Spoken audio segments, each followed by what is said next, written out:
Sneha steel and furniture centre Salgare. आमच्याकडे steel भांडी, संसार उपयोगी साहित्य, sofa set, furniture, cooler, dining table, आटा चक्की व इतर साहित्यांचे एकमेव ठिकाण एक, व्हरायटी अनेक। आता शुभ मुहूर्ताची सुरुवात सलगरेतील स्नेहा स्टील मधील खरेदीनेच। वाजवी दर, सजवा फर्निचरने तुमचे घर। सर्व साहित्यावर बजाज फायनान्सची खास सोय उपलब्ध। स्टील भांड्यांना 5 वर्षे गॅरंटी, तर फर्निचर साहित्यास किडवाळीपासून लाईफ टाइम वॉरंटी। खात्रीशीर खरेदीसाठी मिरज पूर्व भागातील एकमेव ठिकाण Sneha steel and furniture centre Salgare. आमचा पत्ता रवींद्र वस्त्रनिकेतन शेजारी सलगरे। संपर्क 90 96 25 91 38। प्रत्येक बातमीतील घटनेच्या वास्तविकतेची तुलना थेट पाहत रहा चांगली अपडेट। नगर परिषदेच्या निवडणुकीमध्ये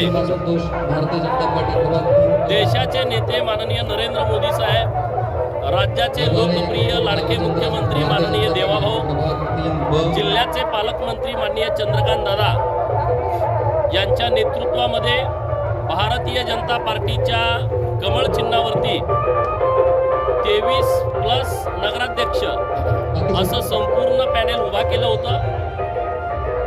नरेंद्र मोदी साहेबांचा, केंद्र सरकारचा आणि देवाभाऊंच्या राज्य सरकारचा विकासात्मक दृष्टिकोन आम्ही लोकांच्या समोर मांडला। जत शहरावरती गेल्या 40 वर्षांपासून प्रस्थापित राजव्यवस्थेने केलेला अन्याय आम्ही उघडा केला। लोकांच्या समोर आम्ही भूमिका मांडली की आमच्या हक्काचं आम्हाला मिळालं नाही। सातत्यानं निसर्गानं जतवरती अन्याय केला, परंतु ज्यांना आपण निवडून दिलं त्या लोकशाही मधल्या जो प्रमुख घटक आहे लोकप्रतिनिधी, त्यांनी सुद्धा जाणीवपूर्वक जतला दुर्लक्ष केलं।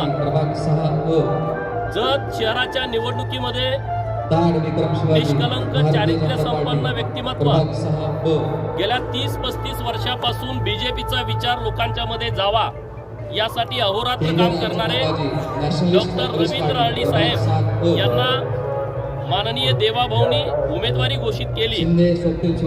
शहरामधल्या सर्व समाज घटकांना सोबत घेऊन, उपेक्षित वंचित लोकांना सोबत घेऊन आम्ही पॅनेल उभा केला। लोकांच्या मध्ये आम्ही गेलो। या शहराच्या 5 वर्षाच्या विकासाची ब्लूप्रिंट आम्ही तयार केली, लोकांच्या समोर मांडली। लोकांना ती आवडली आणि विकासात्मक दृष्टिकोनातून जे निर्णय गेल्या वर्षभरात किंवा मी विधान परिषदेचा सदस्य असताना जे झाले ते लोकांना मान्य झाले। लोकांनी विकासाच्या बाजूनं मतदान दिलं। मी जत शहरातल्या मायबाप जनतेचं मनापासून आभार व्यक्त करेन की तुम्ही भारतीय जनता पार्टीवरती विश्वास ठेवला आणि तुम्हाला मी हाच शब्द देईन की आम्ही जो शब्द निवडणुकीच्या प्रचाराच्या निमित्तानं ब्लूप्रिंटच्या द्वारे जो शहरातील मायबाप जनतेला दिलाय तो एक न एक शब्द पुढच्या 5 वर्षामध्ये आम्ही पूर्ण करणार। डॉक्टर अरळी साहेबांच्या विजयानं, आमच्या नगरसेवकांच्या विजयानं जत शहराचा संपूर्ण कायापालट होणार याच्यावरती शिक्कामोर्तब झालाय। प्रस्थापित राजव्यवस्थेला लोकांनी नाकारलंय, पैशाचं राजकारण लोकांनी नाकारलंय। जिल्ह्यातील प्रस्थापित पुढारी यांनी खूप लक्ष जत नगर परिषदेच्या निवडणुकीकडे दिलं होतं, त्यांना लोकांनी चपराक दिलेले आहे। आमचे जे उमेदवार निवडून आलेत त्यांचं अभिनंदन। आमच्या विरोधी पार्टीतले जे उमेदवार काँग्रेस आणि राष्ट्रवादीचे निवडून आलेत त्यांचं सुद्धा अभिनंदन। त्यांना आव्हान आहे की आता जतच्या विकासासाठी आपण सगळेजण शहरामध्ये बदल करण्याच्या दृष्टिकोनातून प्रयत्न करूया। विकासाच्या कामासाठी तुम्ही आमच्या सोबत या। निवडणूक झाली, आज विषय संपला।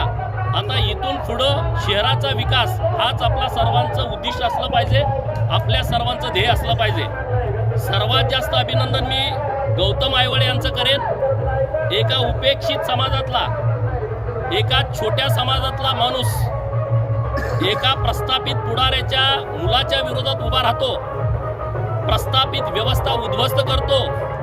एका बाजूला सत्ता आहे, 12 महिने ज्यांच्या घरामध्ये लक्ष्मी पाणी भरते, ज्यांच्या घरांमध्ये नातेवाईकांच्या मध्ये 40-40 वर्ष सत्ता ठाण मांडून बसली आहे, अशा प्रस्थापित व्यवस्थेच्या विरोधामध्ये एका मायनर समाजातला मुलगा लढला आणि तो 160 मतांनी निवडून आला।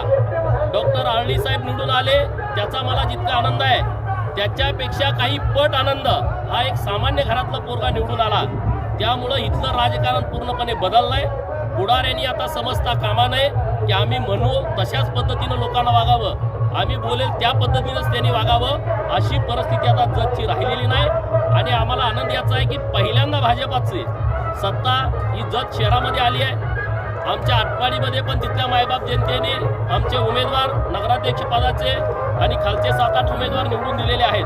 तर आता आमची जबाबदारी वाढली आहे. डॉक्टर आळडी साहेबांची जबाबदारी वाढली आहे, त्यांच्या टीमची जबाबदारी वाढली आहे.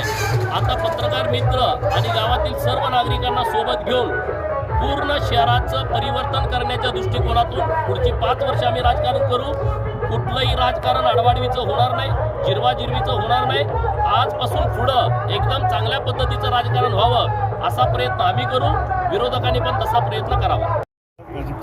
समीकरण सगळं व्यवस्थित बसणार. अपक्ष जे उमेदवार निवडून आलेले आहेत त्यांनी आम्हाला पाठिंबा दिलेला आहे, ते आता आमच्या रॅलीमध्ये पण होते. आणि आता मी हीच भूमिका मांडलेली आहे की आता राजकारणामध्ये न पडता विकासाच्या दृष्टिकोनातून या शहरात जे नगरसेवक निवडून आलेले आहेत, ज्या दिवसापर्यंत आपली निवडणूक होती त्या 6 वाजता आपला विषय संपला, जी आपली वैचारिक लढाई होती. परंतु इथून पुढं शहराच्या दृष्टिकोनातून तुम्ही आमच्या सोबत या.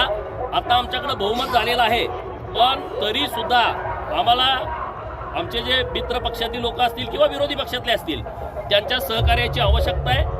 त्यांना सोबत घेऊन आम्ही काम करू.